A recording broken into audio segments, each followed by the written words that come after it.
This week, we're continuing our discussion about what in the world are these different types of intimacies. And this comes from the Choose Therapy article that was talking about there being 10 different types of intimacies. And come to find out, some people think that there's more, some people think there's less. But either way, I went ahead and stuck with the 10 because it was just a good round number. And there's some in here that were kind of interesting and some that were, a little iffy. This week, we're talking about conflict intimacy. What? Being intimate with conflict? Yeah, that's what we're going to be talking about that this week on episode number 248 of The Relaxed Male. This is The Relaxed Male, a show that comes to you each week helping men to remove the nice guy from their life so they can actually live their life on their terms. Join the host, certified coach Brian Goodwin, as he helps men step out of their heads and become free from the thoughts that bind them. Hey, man. Hello and welcome to Relaxed Male. All right. So we are talking about conflict intimacy this week. And this one here is a little tough. And I think if there's any intimacy realm that is probably one of the more important ones. Yeah, we all like the physical intimacy. And while others, think that emotional intimacy is more important, I almost have to say the conflict intimacy is actually the most important intimacy there is for a relationship. If you do not have good conflict intimacy, things go awry real fast. Things get stale. But I want to first, before we even dive into that, let's review what we've kind of talked about so far. And that is that we started off with emotional intimacy. There's 10 different types of intimacy, and there's the physical, which is the one everybody knows. There's emotional, which pretty much most people know. But then there's intellectual, spiritual, experiential, social, and creative. And to kind of break those down real quick, emotional is how comfortable are you with sharing your emotions with each other? Intellectual is how close and how intimate are you, or how capable are you to share your ideas and your thoughts with each other? Spiritual, again, is how well are you willing to share your spiritual journey with each other? Experiential is how close are you to sharing your experiences with each other, that being the big overall arching experiences, but also the experiences with the movies and with life in general. How well are you willing to share those experiences with each other? What was that experience like when you went to the store? You can get as mundane as possible, but those types of interactions are also as important as the great big huge, hey, we went to the Eiffel Tower together type of experiences. There's social, which is how well are you willing to share your social interactions with each other? How well are y'all able to be social together? Then there's the creative, which in all reality, I think is just an offshoot. It's kind of a subcategory, I guess you'd call it a subcategory of experiential, because the creative is all about the experiences. Are you able to create stuff together? If you wanted to boil it all the way down, how are you able to have creative adventures together? And if you can, great. You've got some really good creative intimacy.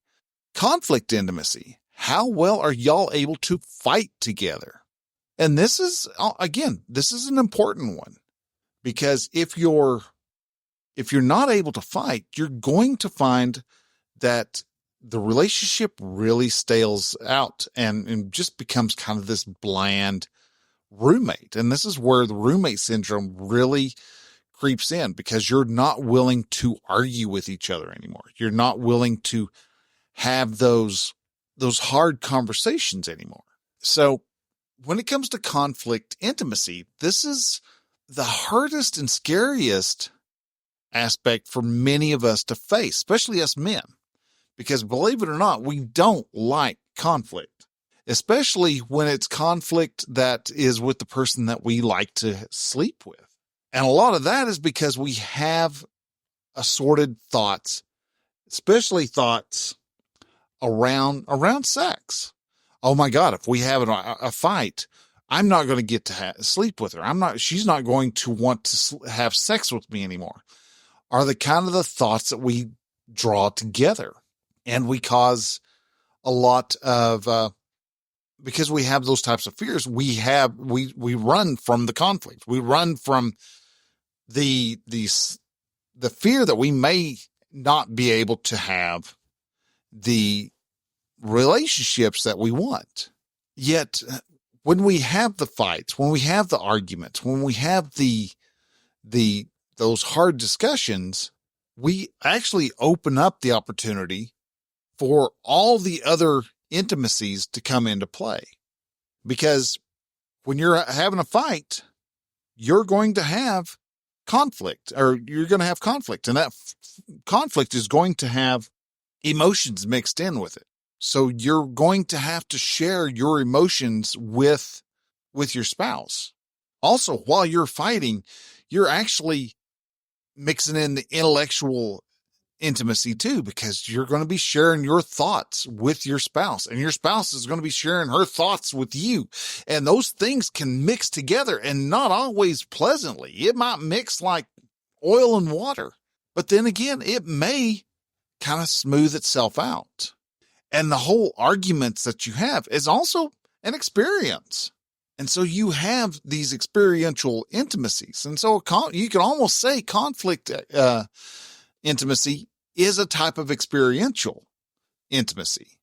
You could also, again, call it a subset or a subcategory of experiential, but it's also kind of it incorporates the emotional and the intellectual. It can, if it's about church and stuff, it could incorporate spiritual. You could develop the conflict intimacy while you're trying to be doing something creative. I mean, I don't know if you've ever tried remodeling a room with your wife, but there's going to be words exchanged unless y'all are very good at staying in each other's lane. So conflict intimacy is actually something that is needed. Dr. John Gottman actually says that it's crucial for relationships, healthy relationships, to have conflict. Jason Gaddis talks about this in his book, Getting to Zero. And these are two of the leaders for conflict resolution and understanding conflict, and how conflict combines and to make a beautiful relationship. So, and a lot of people want to know, is like, well, why do we need a fight? Well, this is because of several different aspects. First of all, anything you want in life, discomfort has to be paid. All right. You have to go through some level of discomfort if you're going to get something you truly desire. All right. You may end up having to work more and harder than you want to be able to afford something. You may have to learn a new skill if you want to be able to make more money. Maybe that's your goal, is to make more money. You have to learn a better skill so that you can make that money, because where you're at right now is not going to get you to that $200,000 a year that you're dreaming of. The fighting and the discomfort that it comes with that fighting is needed.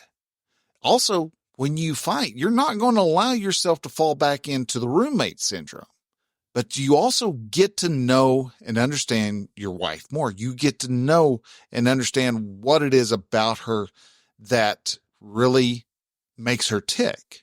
It's been through arguments that I've learned the most about my wife. It's not necessarily, this is going to piss her off more than anything type of thing, but it's more of along the lines of, you show up when you actually present yourself to an argument, to a discussion, to a conflict, which is what a fight is. It's a conflict, and a conflict is It doesn't have to be where you're throwing hands so much as you're having the ability to show up. It allows you to become present. You're there for your wife as she is talking. It is a disagreement. Now, these can be high stakes. You may have a disagreement as to what you're going to watch, and those can be just as important discussions because you get to understand and you get to voice your concerns. You actually are showing up to the relationship when you have a conflict, when you have a disagreement, because a lot of times if you don't do that, you're going to end up just kind of hem and hawing and oh, well, whatever you want. It doesn't bother me. But your wife wants to know, are you interested in this show or not? And if you're not willing to step forward into that, you're going to struggle. How are we supposed to have a meaningful relationship if we don't have communication? That communication is when you are present with your wife. You have to fight for what you want. And your wife wants to know that her opinion matters and that the relationship matters. And if you're not willing to step up to that relationship, then why does it matter? So yeah, we have to get ourselves out of the discomfort of thinking, oh my gosh, well, you may not have sex that night. There's a possibility if she falls into the thought of that makes her mad and she wants to retaliate for it, then yeah, you're going to have that problem. You're going to have your wife crossing her arms, going to bed, and probably won't give you a kiss goodnight. Are you willing to be man enough to be okay with that? Or are you going to push her so much to confront her on whatever the problem is? Now, there's different things we got to know about conflict because some of us, me included, are often conflict avoidant. It means when the going gets tough, we clam up and we just don't do anything. We avoid having those conflicts because nice guys do not like emotions, high emotions, wild swings in emotions. They throw us off. And if when you are an unintentional nice guy, you want to control all the emotions. You want to make sure people are happy, the right amount of happy, not overly happy because that gets a little uncomfortable. Definitely not angry because that's a whole lot of emotion. That's a really big emotion that we really don't like as nice guys.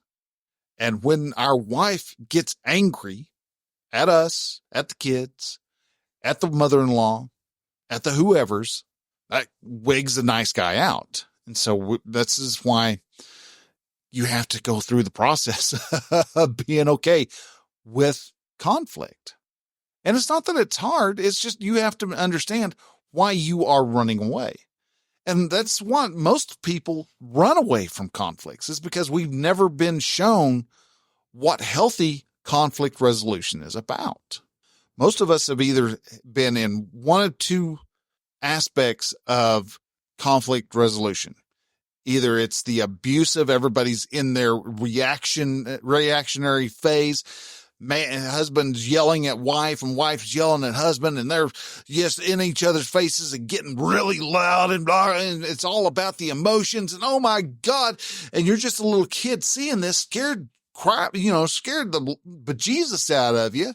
And you're thinking, yeah, I don't ever want to see my parents fight. They're running around slamming doors. Mom's throwing ashtrays at the wall. Dad's, busting doors in and all that. And no one's ever actually getting physically hurt so much as, it's not dad's. Even when there is actual physical abuse, a lot of people will then shy away from it because, no, I may lose control and I don't want to hurt my wife. These are thoughts that a lot of people have. And that's understandable. I see where you're coming from, but there is a good way to resolve conflict. And we'll talk about that here in a bit. But then you have the people on the other side, the parents that never fought in front of the kids, this doesn't do the kids any service either, because they learn from the parents. Can you have conflict resolution and show the kids that, yeah, we're going to have the hard discussions. And yes, Junior, I understand it is really awkward when parents start talking about big emotional items. And there's some emotions bubbling underneath as the parents talk. And sometimes there's a little bit of passion mixed in with it. And so you get really loud and you start kind of talking with a lot more force. And mom may be telling you to stop yelling because you don't yell at her or what. That again, also, when you don't get those discussions, when the parents don't don't argue in front of the kids don't see that. The kids think that, oh, well, we're not supposed to fight when you're married. And that's the biggest lie we tell kids all the time.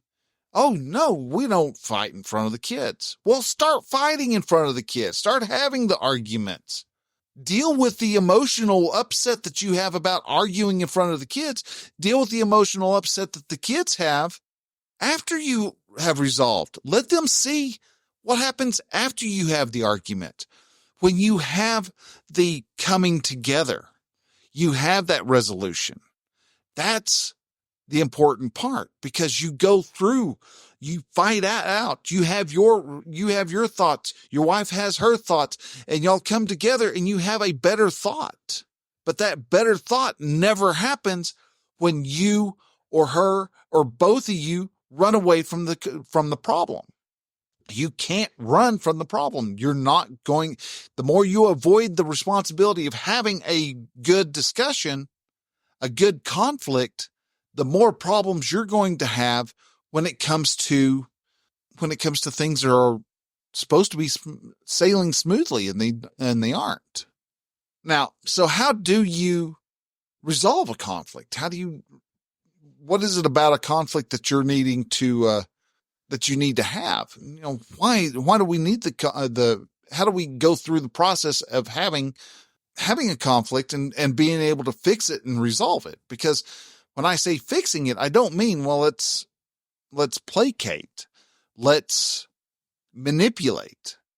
These don't work. You actually have to throw out what are your thoughts and put them out on the line, and let your wife take hers and throw them out on the line, and let your wife have her emotions, because that's one of the big things you're going to have to know is warning, danger, Will Robinson.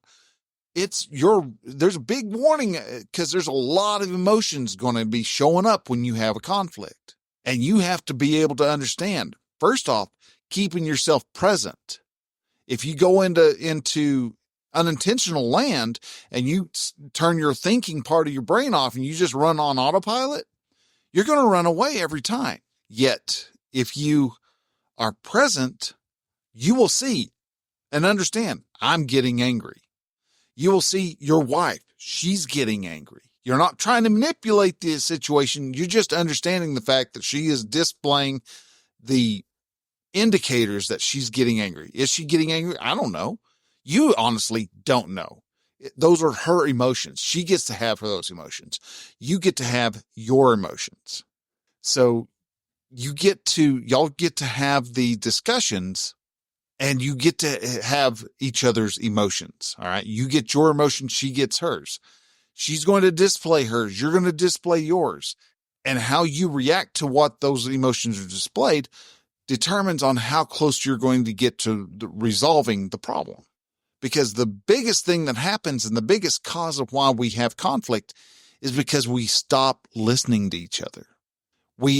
And all of our wonderful, grand emotions that we have, we suck tremendously at having good, proper, full, dedicated communication. We'll hear stuff, and then we decide we're going to run down that road. And good example of that is I have a podcast with a friend of mine, and it's called Two Grumpy Vets and a Dude. If you ever want to see it, it gives you a completely different side of who I am, because we just talk. And sometimes there's discussion. Sometimes there's assorted ideas that are bantied about. But one of the big things you will notice in here is that we can't maintain a single line of thought for more than about 10 minutes. And then we've squirreled off into another direction. And that's human conversation. And so we have to learn how to be present when we're doing our thing, when we're having those fights.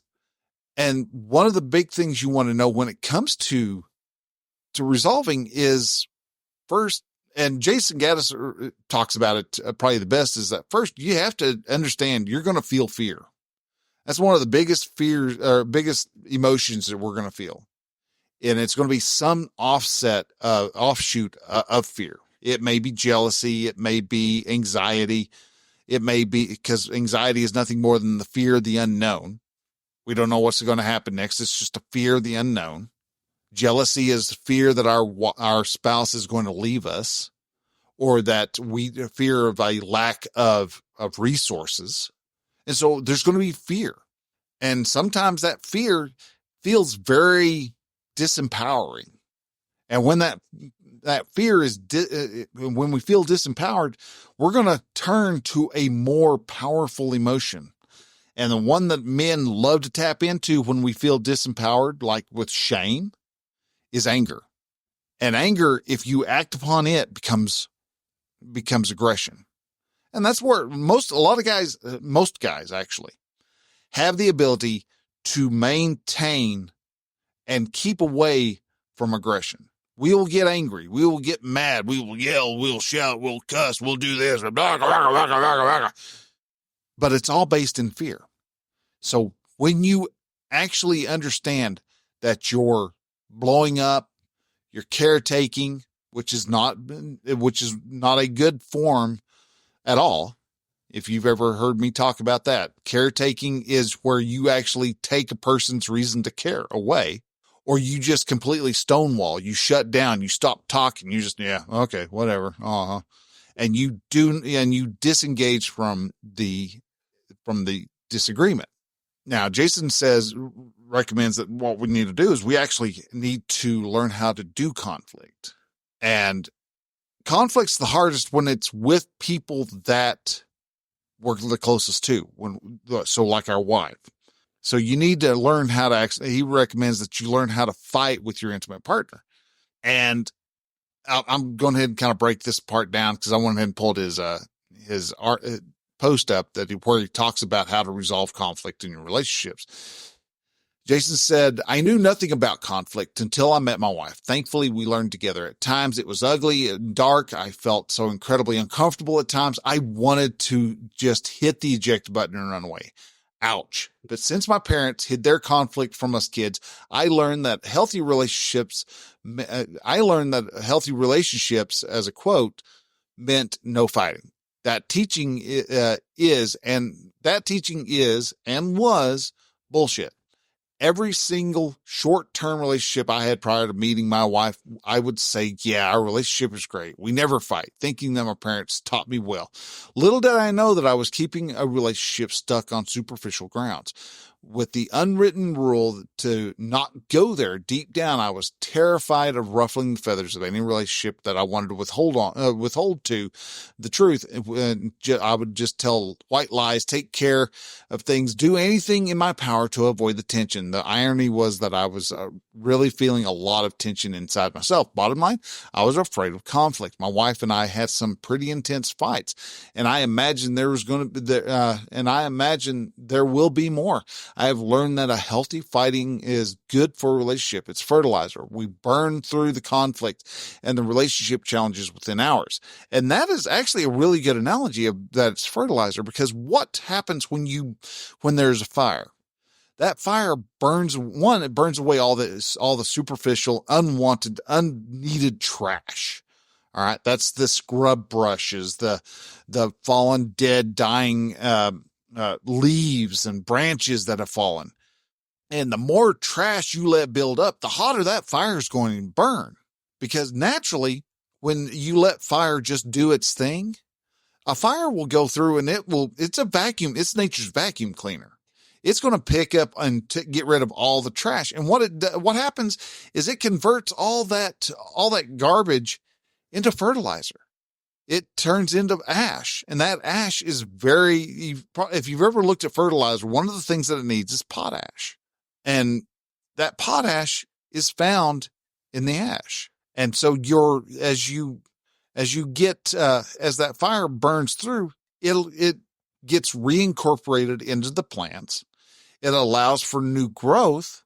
Now, burning stuff away is not fun, but it's how you grow. You have to go through the discomfort to get the life you want. The currency for your life is discomfort. So you have to burn away the trash, the superficial BS that is sitting in front of you. And so you have to burn that stuff away so that you can actually get to the tender parts that really need to grow. Proper taking care of a field requires that you have to come from time to time, burn the field down. Sometimes you actually have to go off and you have to cut back on the tree. Are you killing the tree? No, you're actually helping the tree grow more. You want a tree to really produce a lot of really good fruit. You know what you do? You take a hammer and you whop up on it and you beat the tree up a little bit. You stress it a little bit. You want good tomatoes growing? You take your broom and you beat up your tomato plant with a broom. Sounds weird, but it works. The stress helps things grow a little bit better. So you have to be able to practice, and you're going to have to step into those. You see those fights and you step into it and you lean into the fight. And there's things that you can do that helps your fight go along a lot better. One is using the 4 pillars of effective communication. And those 4 pillars are: 1, assume good intentions. Your spouse did not wake up today thinking, I am going to make sure that my husband's goat is tied. They didn't wake up saying, I'm going to make their life a living hell today. If they did, the relationship's long gone.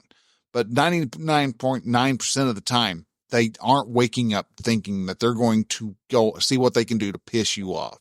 All right. So assume good intentions. Assume that they weren't trying to get to you. What is it? Occam's razor is never assume, or Hanson's razor, never assume malice where ignorance is a logical excuse or something like that. So while you're talking, though, the second pillar comes into effect, and that is, don't dismiss the other person's view. They're telling you how they see the world. They're telling you how they see it. Now, is it right? Is it wrong? It doesn't matter. They're sharing what they view. And the moment you go, well, oh, that's not how it works at all. The moment you dispute what they're saying is the moment you're tearing apart the lines of communication. Because why should they go? You're not going to believe anything they say. You're just going to dismiss and everything that they're talking about, everything that matters to them. What they're talking about right now is something, for whatever reason, that's important to them. So they're going to fight for that. Remember, we fight for our limitations, and we get to keep them every single time. But you have to let them at least air out what that limitation is. Air out what their concern is. Air out and voice what their concern is. And then from there, you ask questions. Stephen Covey said it best: seek first to understand before being understood. And through all of this, the 4th pillar is stay out of the victim mindset. Because we are so desperately want to go, oh, you know what? I can't do anything right. Never mind. I'm just going. You are then tearing off the lines of communication when you fall into the victimhood, because victims, they don't get respect. Your wife is not going to argue with somebody she doesn't respect. Remember that when you're sitting there in the middle of scarcity. Well, I wish my wife would respect me. She's arguing with you because she respects you. The problem is that you have to be able to respect her back. And you may very well respect her, but y'all are not seeing eye to eye right now. And that's okay. You don't have to see eye to eye with each other. Y'all have to just come to understand each other just a little bit better. Now, some other points that you want to know is like creating, and when it comes to creating common ground, when it comes to that argument, is that first off, you got to recognize that your spouse is a human. All right. They're going to have their emotions. Humans are going to human. All right. And that means those emotions are going to bubble up. They're going to have their thoughts, and their thoughts are going to create their emotions. Their emotions are going to create their actions, and the actions are going to create the results. This happens every time. But to know that their emotions are just their emotions. They're not